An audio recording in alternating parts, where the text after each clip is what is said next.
Welcome to Bada Boom. I'm Chris.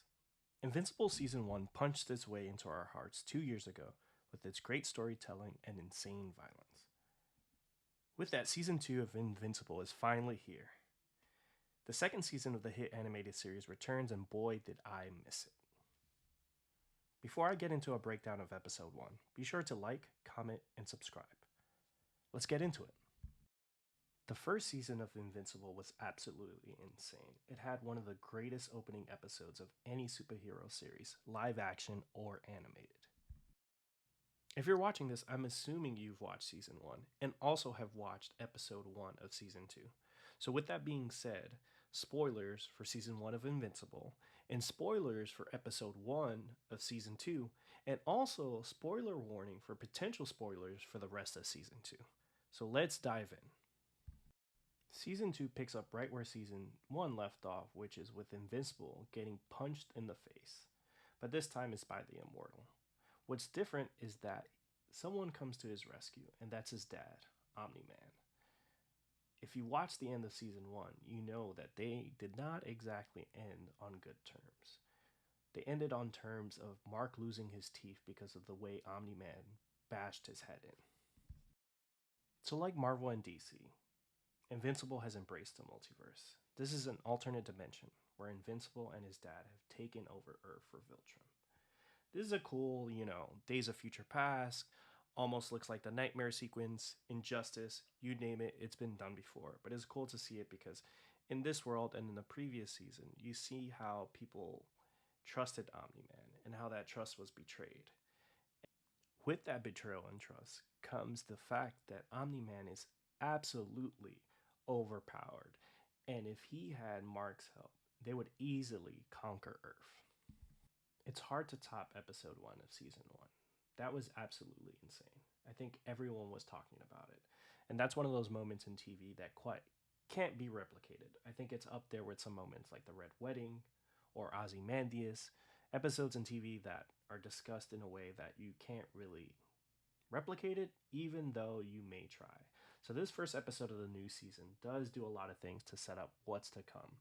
You do pick up emotionally on some threads like Mark feeling inadequate and also scared, but also wanting to dive in and be the hero that people thought his dad was.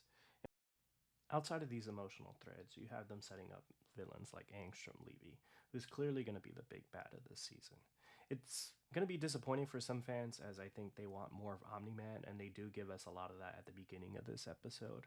But I suspect he's going to take a backseat and probably come along later in the season, if at all. As I stated before as well, this episode sets up the multiverse, which opens a world of possibilities in terms of storytelling. I think Amazon would probably want to get their hands on some spin-offs when it comes to that. And it'll be interesting to see how they tackle it. You have Marvel doing something like Loki, which also premiered on the same day. And I think this is going to be something more of a cautionary tale. And that what if Invincible was evil? It's like the age-old question of what if Superman was evil, which we already got in season 1 with Omni-Man. This episode is a solid start and does a lot of setup. It doesn't have the thrills of episode 1 of season 1, but you can't quite compare it. I think Invincible, for at least myself and a lot of people, it was our first experience with that series. So that big twist at the end of season 1, which included Omni-Man absolutely destroying the Guardians in the most brutal way possible. That was a complete surprise, and I don't think they could have really topped that in any way. So I think it's unfair to kind of hold it up to that. But it does not help that they took 2 years to give us a season 2, and there'll be breaks with this season. So I think a lot of people have some pent up feelings about where they want this story to go and what they want to see. So I think that this still is a great superhero story with the things they are setting up. And unlike a lot of things that are animated and have an all-star voice cast, the cast is amazing. I think they do understand the assignment when it comes to voice acting. A lot of times when you get A-list actors playing these roles, they'll phone it in. Megan Fox.